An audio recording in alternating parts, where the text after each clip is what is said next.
আসসালামু আলাইকুম রহমতুল্লাহি বারাকাতুহু। তালাকের নোটিশ দেওয়ার 90 দিন পরেই তালাকটি রেজিস্ট্রেশন করতে হয়। ধরুন আপনি আপনার স্বামীকে অথবা আপনার স্ত্রীকে আপনি তালাকের নোটিশ পাঠিয়েছেন। এখন 90 দিন আপনাকে অপেক্ষা করতে হবে। এই 90 দিন সময়টি কোন দিন থেকে গণনা শুরু করা হবে, আজকে সেই ব্যাপারে আলোচনা করব।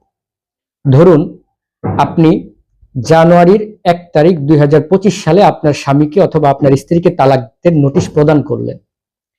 এখন কোন দিন থেকে 90 দিন গণনা শুরু হবে?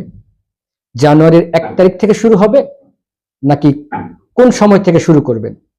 আসলে দেখুন, তালাকের নোটিশ যখন প্রদান করা হয় পোস্ট অফিসের মাধ্যমে, ঠিক এমন একটি রিসিট আপনাকে পোস্ট অফিসের মাধ্যমে প্রদান করা হবে।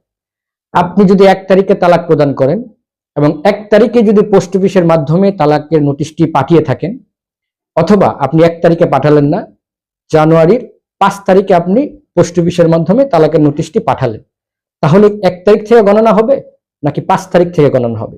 অবশ্যই আপনাকে যেদিন থেকে আপনি তালাকের নোটিশটা পোস্ট অফিসের মাধ্যমে প্রেরণ করবেন, ঠিক ওই তারিখ থেকে আপনাকে 90 দিন গণনা করতে হবে।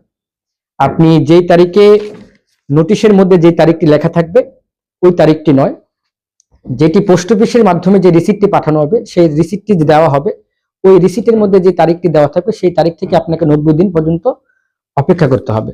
এবং অবশ্যই 90 দিন পরে আপনি একজন নিকা রেজিস্ট্রারের কার্যালয়ে গিয়ে আপনি তালাকটিকে রেজিস্ট্রেশন করে নিতে হবে, নয়তো আপনি যে কোনো ধরনের আইনি জটিলতায় পড়তে পারেন। ধন্যবাদ সকলকে।